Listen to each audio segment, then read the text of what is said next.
Ano bang iniisip niya? Ibang bansa na ang Cavite? Tinipon na po ni Mascardo ang sundalo at opisyalis niya. Papunta na siya ng Guagua. Anong ginagawa niya sa Guagua? Kung gusto mo daw siya makausap, sa Guagua siya maghihintay. Ilan ang mga tauhan natin ngayon? Andito po si Jose at Manuel Bernal. Kapitan, Komandante Ral. Huwag kayong maglala, General. Tapat po kami sa inyo. May mga ilang sundalo nagbabantay sa tulay. Si Kapitan Rusca di pa po nakakabalik. Jose. General. May iwan ka dito kasama ang ilang mga tenyente. Bantayan niyo ang tulay. Lahat ng mga natitira sumama sa akin sa Guagua! Magpadala ka ng telegrama kay Landrino at sabihin mo sa kanya, kailangan ko ng teritoryo sa Guagua. Opo. At magdala na rin tayo ng kabaong.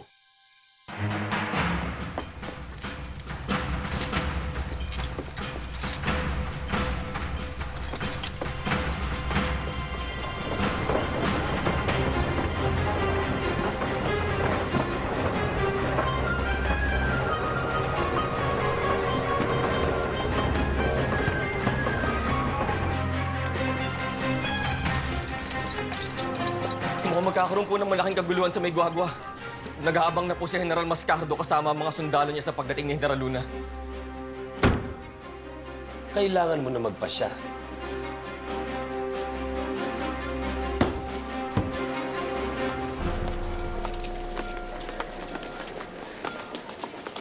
General Luna, humihingi po kami ng paumanhin sa ngalan ni General Mascardo.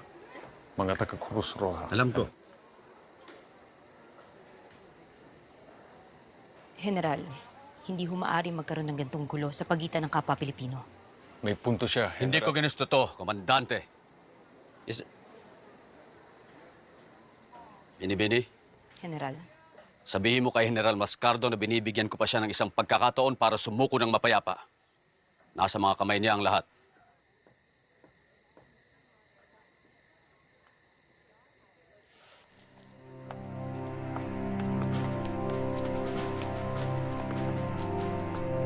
Naiintindihan ko kayo mga binibini. Pero huli na ang lahat. Sa presidente lang ako susunod at hindi sa mga taong katulad ni Luna. ano ba talaga ang pinag-aawayan ninyo? Isabel, Bahala kay ni Antonio Tomas. Para kay mga bata.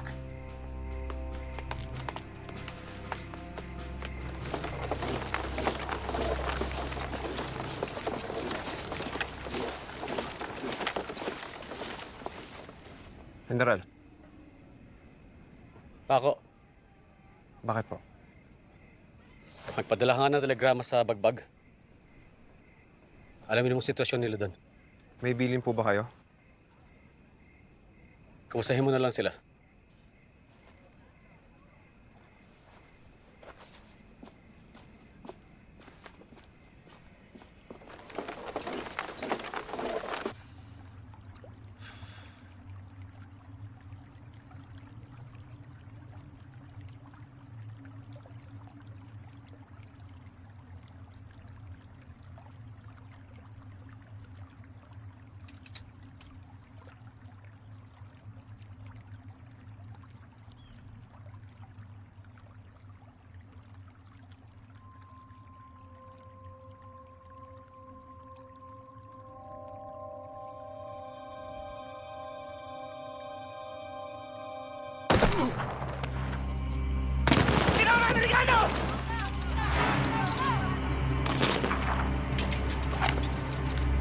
Amerikano. Nandiyan na ang mga Amerikano!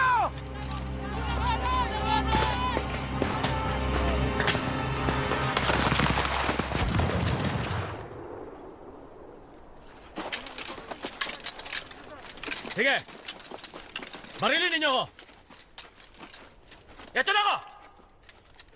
Barilin ninyo ako! Bilis! General Tomas Mascardo!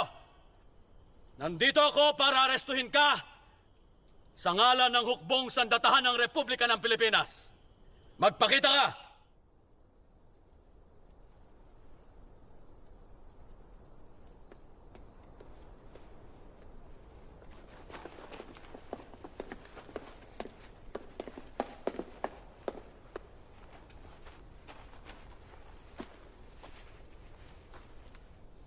Magandang gabi, General Luna. Magandang gabi rin.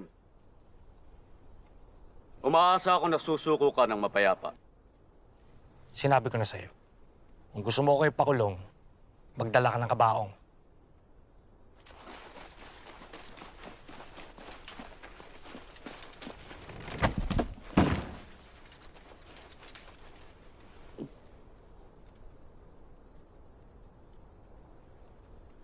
Baliw ka talaga, Luna. Sinusunod ko lang ang gusto mo. Papaligiran ka ng mga tauhan ko. Ilan ba kayo? 15? 20? Tomas, ikaw lang ang kailangan naming barilin. At eto ka na sa harap ko. Dahan-dahan.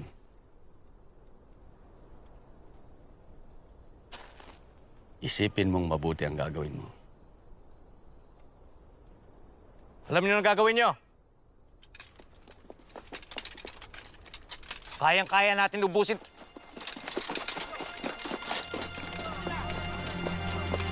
General, Director de Premier.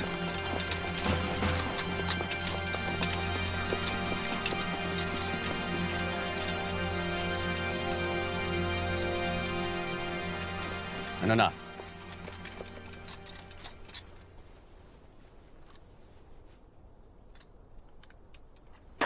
Walang hiya ka talaga.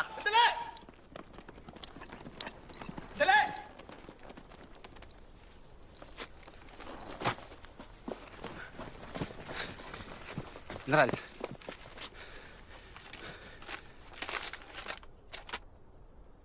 General Tomas Mascardo, sa utos ni Presidente Emilio Aguinaldo,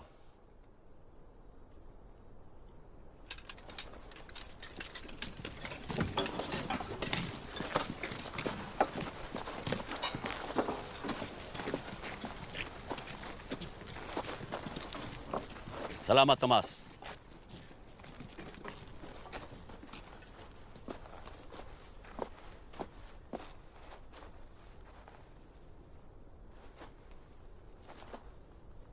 Buti na lang, Rusga. General, nag-abot ho kami ni Paco, may masama akong balita. Niluso ho ng mga Amerikano ang Bagbag at Kinga, kaya nanganganib na ho ang dalawang kampo.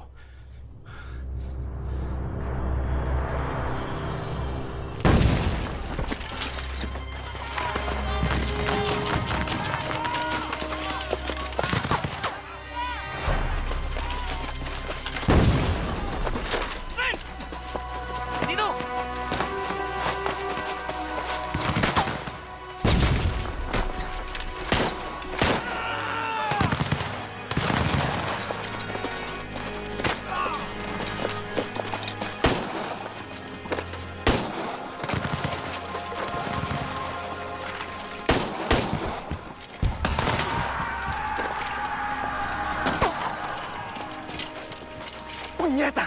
Asan ang mga dagdag na kawal?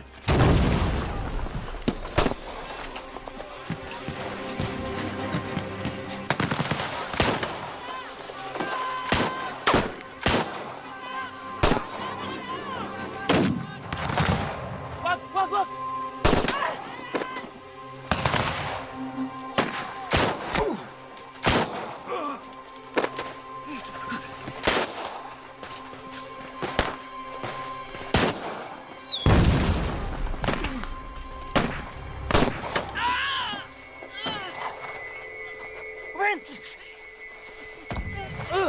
Ruben, saan ka pupunta? Dito ka lang! Dito ka lang!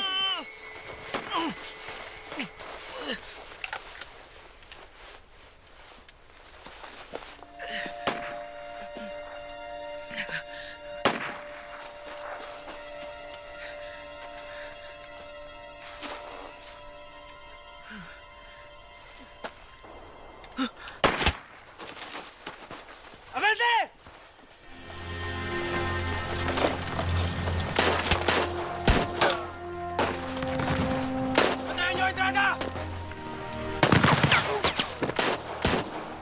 Saan ba mga tao? Dumiretso sila ng Kinga para tulungan si Koyong.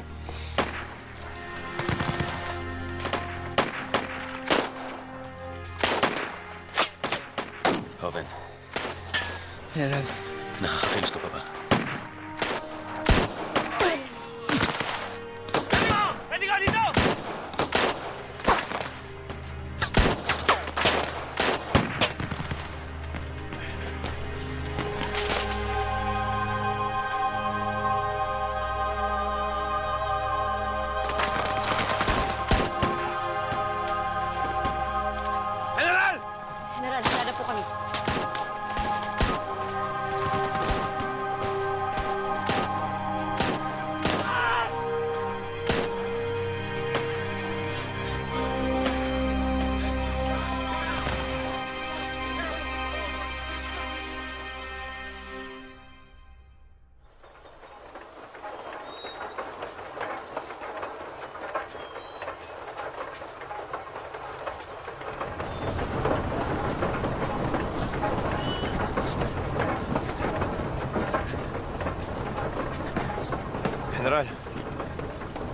na po ng mga Amerikano ang Kinga.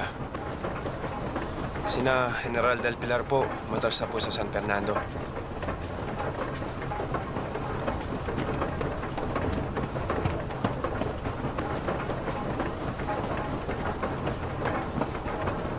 Ganito ba talaga ang tadhana natin, Paco? Kalaban ang kalaban.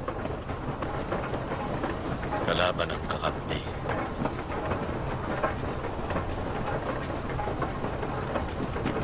Nakakapagod.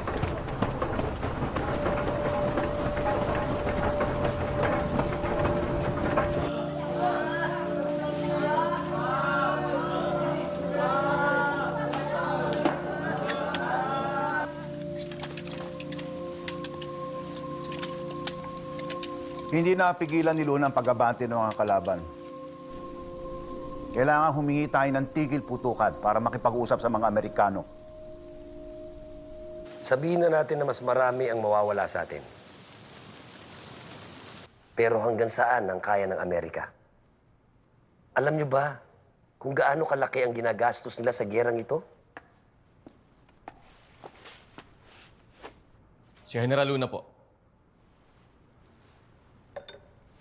Saglit lang kamo. Mga Ginoo,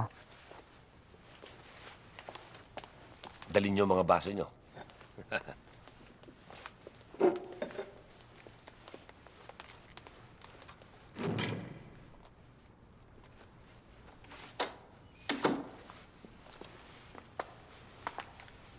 Ang bilis pala ng 24 oras na pagkabilanggo.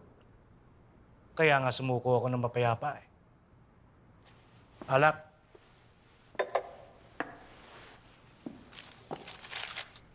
Senyor Presidente, nais kong bumitiw bilang puno ng hukbong sandatahan. bakit? Imposibleng matupad ang tungkulin ko sa sitwasyon na ito.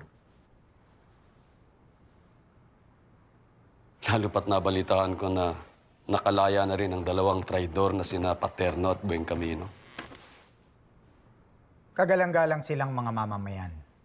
Nagambag sila ng pera at kagamitan sa atin. Isinusulong nila ang aneksasyon sa ilalim ng Amerika.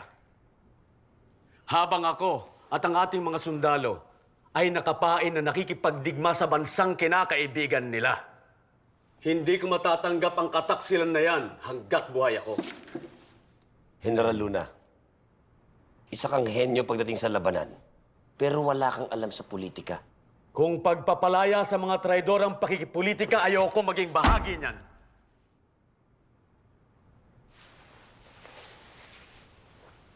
Pasensya ka na, General Luna. Hindi ko matatanggap ang iyong pagbibitiw. Pero hindi yan Ikaw lang ang maaaring